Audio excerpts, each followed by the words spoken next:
Akala mo hindi importante, kaya kadalasan binabaliwala ang sukat ng flower horn or flower horn pry. Pero alam mo bang malaki ang maitutulong ng size para malaman ang status, potential ng flower horn at kung malaki pa ang mai-improve nito sa hinaharap? Halimbawa, paano kung sabihin ko sa yung 1 inch lang to? Maniniwala ka ba? Ngayon kung newbie ka, maaring hindi mo to pansinin, basta 1 inch yan, sabi ni seller, at doon ka na naloko. Bago tayo magpatuloy, ang tamang pagsukat ng flower horn ay nagsisimula sa kanyang nguso hanggang tail fin. Ngayong alam mo na, pwede na tayong magpatuloy.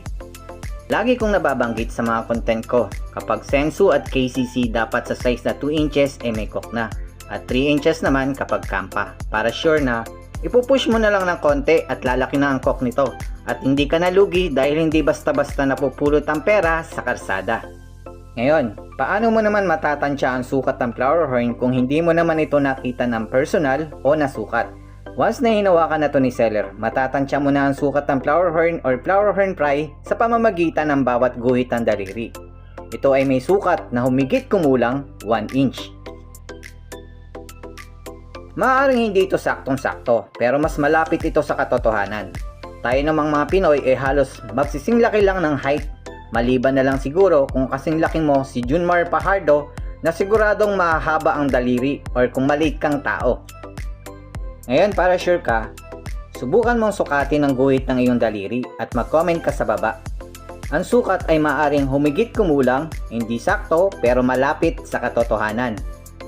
Halimbawa na lang, alin sa dalawang ito ang 1 inch at 2 inches? Nakita mo ba ang kaibahan? Ang 1 inch pry ay baka sakaling may pag-asa magkakok paglaki. Pero kung 2 inches na at wala pa ring improvement, dito na papasok ang senaryo kung saan ibebenta ito ni seller dahil hindi niya to nakikita ng improvement at dahil newbie ka, ikaw ang biktima. Ganon din sa malalaking flower horn. Di ba nga malaki na? Dapat malaki na rin ang cock nito at hindi hump ang makikita.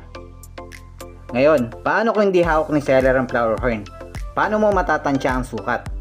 Para sa dagdag na impormasyon, meron po ako niyang video sa aking YouTube channel.